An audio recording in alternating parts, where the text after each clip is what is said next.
ሮዛ የናርዶስን ክፍል ዘግታባት እሷም ከሰላም ጋራ ወሬ ይዘው ስለነበር ለሰላም ማኪ ደብዳቤ ስለላከችላት ያንን ደብዳቤ እያዩ እጅግ ተደናግጠው ነበር።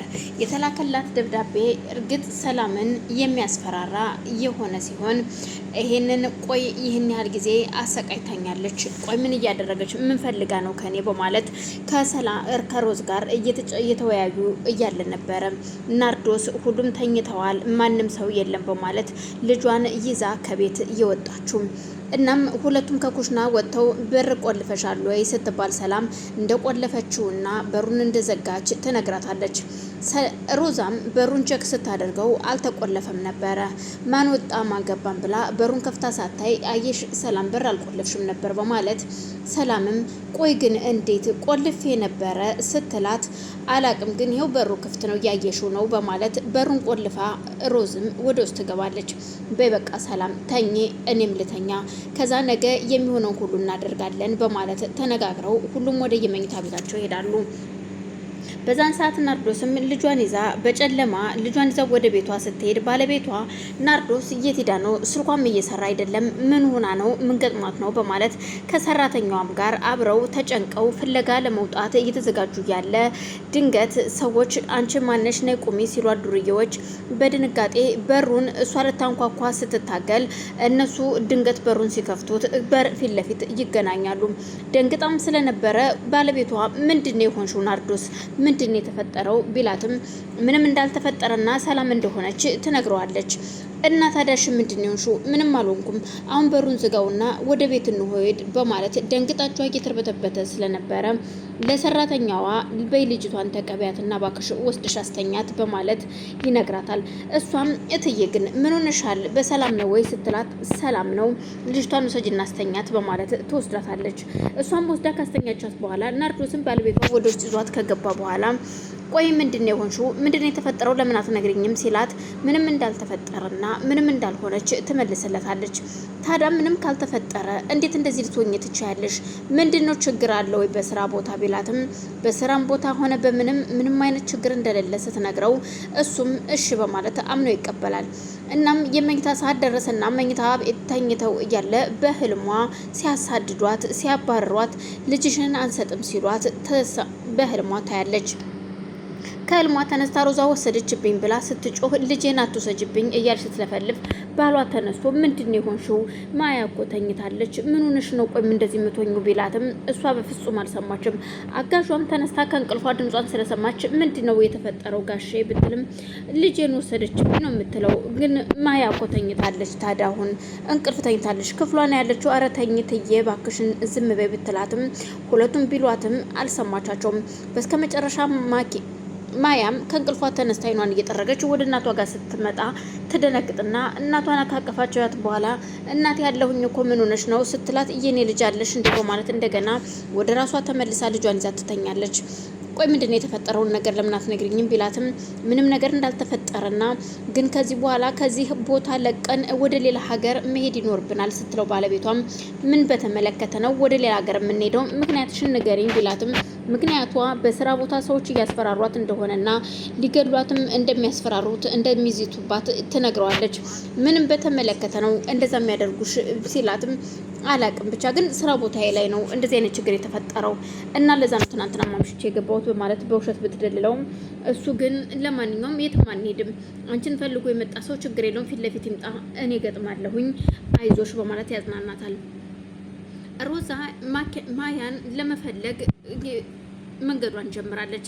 ሰላም ጧቱን ተነስታ ቤቱን ስትፈትሽ ማያ እንደሌለች እና ናርዶስም እንደሌለች ስታይ ሮዛ ከተኛችበት ክፍል ሄዳ ነበረ ለሮዛ የነገረቻት። ሮዛን በእጅግ ትደነግጥና ልጅቷ እንደሌለች ስታይ በቃ ማታ በዛን ሰዓት ነበር እሷ ይዛት የወጣችሁ ማለት ነው።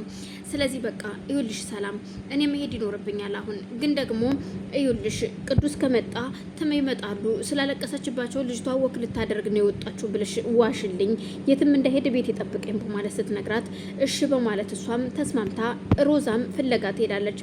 ሮዛ ፍለጋ ስትሄድ እንደዚሁም ከአብሯት የሚሰራው ልጅ ከመብራት ኃይል ነው የመጣሁት ብለህ ያንን በር አንኳኳና እዛ ቤት የሚደረገውን ነገር አይተህ ትወጣለህ ትለዋለች። እሺ በማለት እሱም እንደተላከ በር አንኳኩቶ ሲገባ የነ ናርዶስ ቤት ስለነበር ናርዶስ ምግብ እየበላች ነበር። በር ሲንኳኳ የያዘችውን በቿ ምግብ ትበትኗለች። ምንድነው የተፈጠረው ነገር? ኧረ እባክሽ ተረጋጊ ቢላት ባለቤቷም እሷ ግን አሁንም ልቧ ያለው ሌላ ቦታ ነው። የሄደው ሰውም ምንድነው ሲሉባል መብራት ኃይል ነኝ ሲላቸው ፈቅደውለት ገብቶ ቆጣሪውን እያነበበ የሚያወሩትን ይሰማል። እባክህ ከዚህ ቤት እንልቀቅና ሌላ ቦታ እንሂድ፣ በቃ ቦታን ቀይር ስትለው ምን ሆነሽ ነው? ቆይ ግን ገና ተራ ሰዎች እንደዚህ ያስፈራሩኝ ብለሽ እንደዚህ የምትወኙ? ስለዚህ የትም አንሄድም። አንድ እውነት ልንገርሽ፣ የትም መሄድ አይኖርብንም፣ እዚሁ ነው የምንቀመጠው ይላታል። እባክህን እኔ ልጄን እፈልጋታለሁ፣ አልገባኝም ማያን ምን ብለውብሽ ነው ሲላት አላቅም ብቻ ግን እያስፈራሩኝ ነው ትለዋለች። ማያ የእሷ ልጅ እንደሆነች እንጂ የሌላ ሰው ልጅ እንደሆነች ባልየው አያቅም። ስለዚህ እያም መብራት ኃይሉም እንደዚሁ ወሬውን ካዳመጠ በኋላ ይወጣል። እናም ዘበኛ እንደሚቀጥሩና ከዛ ጠባቂ እንደሚያዘጋጁ ሲያወሩ ይሰማል። እሱም ደላላ መስሎ እንዲሁም ሮዛን ከዛ ቤት ይዟት እንደሚሄድ ከሮዛ ጋር ይነጋገራሉ። እንደተለመደው ሮዛ ከዚህ በፊት ልምዱ ስላላት የወንድ መስላ ከዛ ቤት መቀጠር እንዳለባት ታምናለች። ትነጋገርና እዛ ቤት ተቀጥሬ ከዛም ማያን እንደምንም ብዬ ይዣት እወጣለሁ በማለት ከተነጋግራ ትመለሳለች። ስትመለስ ድንገት ቅዱስን መንገድ ላይ ስታገኘው ምንድነው የተፈጠረው ሲላት እውነቱን ስትነግረው እሱም ራሱን ይስትና ይወድቃል። እባክህ ቅዱስ በቅርቡን ያመጣታለሁኝ አገኝልሃለሁ፣ ምንም አትሆንም እሷ ተረጋጋ ብትለውም አሁን አንተ ደህና ነህ፣ ጤነኛ ነህ። ከዚህ በኋላ ራስን ጤነኛ ከሆንክና ራስን ካከምክ በስራ ላይ ራስህን ካዋልከው ፍርድ ቤቱ ልጅን እንድትይዝ እና እንድታሳድግ በቂ ገቢ ስላለህ ይፈቅድልሃል። እባክህን በማለት ተማጽና ወደ ቤት ታመጣዋለች። ቤት ካመጣችሁና ካስተኛችሁ በኋላ ናታል እሷ በሽጉጥ መማቷቷን አያውቅም ነበረ። እናም ከዚህ በኋላ ብላ ከመኝታ ቤቷ ወጥታ ወደ ሳሎን ስትሄድ ሰላምና ናታል ያዋታል። ቆይ አንቺ ልጅ እጅሽ ምንድነው የሆነው? ምን ሆነሻል እህቴ ሲላት አረ ምንም አልሆንኩም ወድቄ ነው ብትለውም እስኪ በማለት ቁልፉን ከፍቶ ሊያይ ሲልም በፍጹም አትከፍተውም። ብርድ ነው የመታኝ ወድቄ ነው በማለት ብትዋሸውም በፍጹም ወድቀሽም አይደለም ምንም አይደለም፣ ይሄ በሽጉጥ ነው የተመታሽው። ከማን ጋር ነው ጨዋታ የጀመርሽው? ለምንድነው ማትነግሪኝ ለኔ ቢላትም እሷ ግን ምንም እንዳልተፈጠረ ትነግረዋለች። አይደለ እንዴ ሰላም ምስኪን ንገሪው አንቺ ሲላት በፍጹም እኔ ልትሸውጅኝ አትሞክሪ እህቴ ይላታል። ለማንኛውም እኔ ደህና ነኝ፣ ግን አሁን እንዳታስቡ የሆነ ስራ ተገኝቶልኛልና ልገባ ነው። ለአንድ ሳምንት ምናልባት ላልመጣ እችላለሁኝ በማለት ትነግራቸዋለች። እናም በሉ ደህና ሆኖ አስፈላጊ ከሆነ ደውልላችኋለሁ ትደውሉልኛላችሁ በማለት ተነጋግራ ትታቸው ትሄዳለች። እንደተለመደው ልብሷን ቀይራ ማንነቷን ቀይራ ከዛ ቤት ፌስታሏን ይዛ ስትገባ እሱም ወንድ መስላ ስለገባች ባለቤቱም ይገባና ያናግራትና በል እንግዲህ እዚሁ ጠብቅ፣ ግን አንድ ነገር ልንገርህ ናርዶስ ሰሞኑን በጣም ሰው እያስፈራራኝ ነው ብላኛለች። እናም ይሄ ሚስጥር በኔና ባንተ መሀል ይቅርና ናርዶስን እንድትከታተልልኝ የቤቱ ጥበቃ ብቻ ሳይሆን ናርዶስ ከቤት ስትወጣ ማን እንደሚከተላት ከማን ጋር እንደምትገናኝና ወደ ቤት ከቢሮ ከሄደች በኋላ ማን እንደሚመጣ ቢሮ እናም ደግሞ ከቢሮ ወጥታ ወዴት እንደምትሄድ እንድትከታተልልኝ እፈልጋለሁ ይለዋል። ይኸው ዘበኛም እሺ በማለት ይጠብቃል።